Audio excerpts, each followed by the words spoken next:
नमस्कार दोस्तों, जय श्री कृष्ण। कैसे हैं आप सब? उम्मीद करती हूँ खुश होंगे, सुखी होंगे, शांत होंगे। दोस्तों 10 सितंबर से 25 सितंबर ये जो 15 दिन है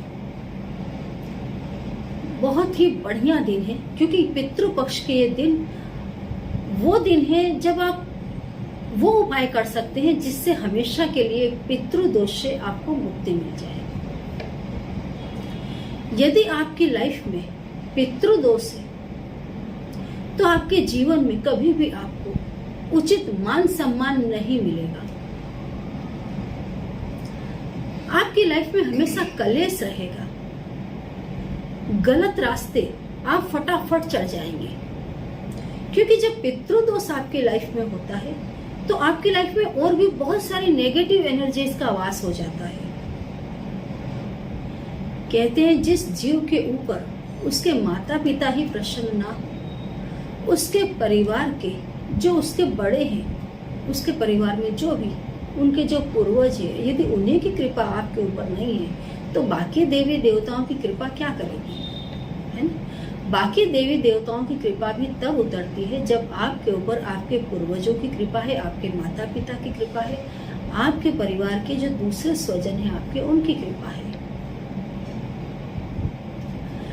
आपकी लाइफ में पितृदोष है, ये आपको कैसे पता चले, ये मैं आपको बता दूं। यदि आपकी लाइफ में बिना वजह का कलेश रहता है आपके घर में, या फिर आप जहां पर भी जाएं, आप नौकरी में जाते हैं, आपका कहीं व्यवसाय है, आप जिसके भी कनेक्शन में आते हैं वो आपको उस तरीके से नहीं समझ पाता है जैसा आप चाहते हैं। आप कितनी बार बिल्कुल निर्दोष होते हुए भी सामने वाले के गुस्से का शिकार बन जाते हैं। कलेश आपकी लाइफ से जाने का नाम ही नहीं लेता। आपके शरीर में भी कलेश रहेगा, परिवार में कोई न कोई एक व्यक्ति तो बेड के ऊपर बीमार पड़ा ही होगा यदि आपके घर में पितृदोष है। मानसिक अशांति रहेगी, बार बार एक्सीडेंट के योग बनते रहेंगे, चालू नौकरी छूट जाएगी, शादी के योग नहीं बनेंगे, गलत रिलेशनों में आप बंधेंगे।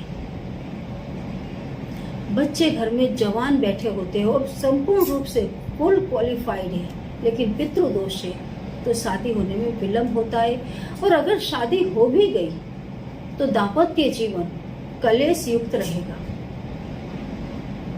तो पितृदोष यदि आपकी लाइफ में है तो आपका पूरा जीवन ही डामाडोल रहेगा, क्योंकि यदि आपके पितृ प्रसन्न नहीं है तो एक सामान्य बात है, कोई भी जीव, हम कहते हैं ना, जिन बच्चों के बचपन में ही जिनकी मदर एक्सपायर हो जाती है, जिनके फादर एक्सपायर हो जाते हैं, कि ये बहुत ही अभागी है कि इसको माँ का प्रेम नहीं मिला, पिता का प्रेम नहीं मिला, क्योंकि ऐसे जो जीव हैं उसके बाद वो संसार में फेंक दिए जाते हैं। संसार के लोग उनको अपने अपने तरीके से यूज करते हैं, मतलब उनका पूरा जीवन एक धक्का खाता हुआ गुजरता है, क्योंकि कहीं न कहीं उन्होंने बहुत ही बुरे आचरण किए होते हैं। पितृदोष तब भी हमको लगता है जब हमारे द्वारा कोई गलत काम हुआ होता है।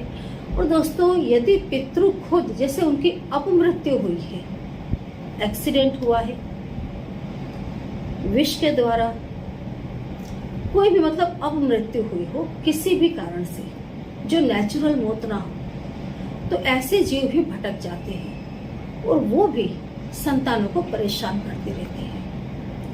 कितनी बार परिवार में ऐसे जीव जन्म ले लेते हैं जो अपने पूर्वजों को नरक में ले जाते हैं अपने बुरे कर्मों के द्वारा, जो कुल के लिए कलंक साबित होते हैं। आप देखो कई परिवार में बच्चे इतना गलत काम करते हैं कि माता पिता शर्म से झुक जाते हैं और उनकी आत्मा अंदर से रो देती है।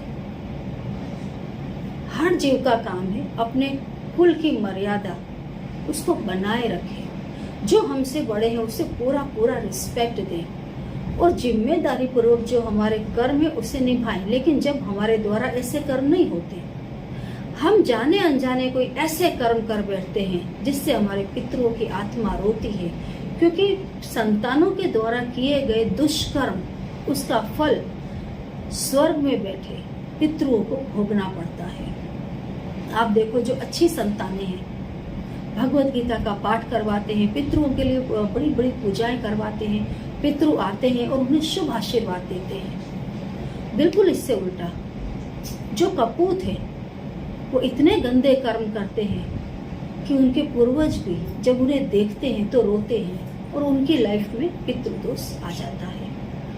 तो पितृदोष का एक कारण नहीं है, बहुत सारे कारण हैं। हमारे जीवन में कौन सा कारण है जो पितृदोष लेकर के आए, हमें संपूर्ण रूप से पता नहीं होता। तो ये उपाय आप, ये जो पितृपक्ष है इसके या तो आप चाहे तो 15 दिन रेगुलर कर लें, या फिर 5 दिन, 3 दिन या 1 दिन आप इस क्रिया को जरूर करें। इस क्रिया को करने से आपके पितृ, चाहे वो उनके खुद के कर्म से, उनके खुद के कोई बुरे कर्मों से, या उनके साथ होने वाली कोई दुर्घटना के कारण उनकी आत्मा भटक रही है, या फिर आपके द्वारा किए गए खराब कर्मों की वजह से उनकी आत्मा रो रही है, भटक रही है, दोनों ही कंडीशनों में उन्हें मुक्ति मिल जाती है। आपको क्या करना है, एक तांबे के लोटे में जल लेना है, उसमें काले तिल डालना है, नहा धोकर के स्वच्छ होकर के आपको इस क्रिया को करना है। दक्षिण दिशा की तरफ आपको बैठना है, स्वच्छ आसनी लेकर के, और भगवत गीता के 9वें और 11वें अध्याय का पाठ करना है। बराबर। पाठ शुरू करने से पहले पितरों के नाम का एक तिल या सरसों के तेल का दीपक और अगरबत्ती जला देनी है। जब आप दोनों अध्याय का पाठ कर लेते हैं तो आपको संकल्प लेना है हाथ में कि जो भी पुण्य मुझे प्राप्त हुआ है इन अध्यायों का पाठ करके, वो पुण्य का फल मैं अपने पितरों को अर्पित करता हूँ। और उसके बाद में आपको वो जल लेकर के आप जाएं, या तो पीपल के पेड़ पर चढ़ा दें, या फिर दक्षिण दिशा की तरफ मुंह करके खड़े हो जाएं और अपने पितरों को अर्पित कर दें। इस क्रिया को करने से आपके पितृ किसी भी अवस्था में होंगे, कहीं भी होंगे, तो भगवत गीता के ज्ञान से उनकी आत्मा को शांति मिलती है, तृप्ति मिलती है, और उनकी आत्मा आगे की तरफ प्रयाण करती है। तो ये छोटा सा उपाय है, आप इन पितृपक्ष के दिनों में, श्राद्ध के दिनों में जरूर करें। ये क्रिया यदि जो भी घर का सबसे बड़ा बेटा हो वो करता है तो बहुत बढ़िया रहेगा, या फिर परिवार का जो सबसे छोटा बेटा हो यदि वो करता है तो भी बहुत श्रेष्ठ रहेगा। किसी कारणवश यदि ये दोनों ही मौजूद ना हो या इस क्रिया को ना कर पाए तो फिर परिवार का कोई भी व्यक्ति कर सकता है, लेकिन करे जरूर। कैसा भी पितृदोष होगा दूर हो जाएगा। कोई ऐसी बात हो जो समझ में ना आ रही हो तो कमेंट बॉक्स में क्लिक करके पूछिए। उपाय को करते रहें और हमेशा खुश रहें। जय श्री कृष्ण।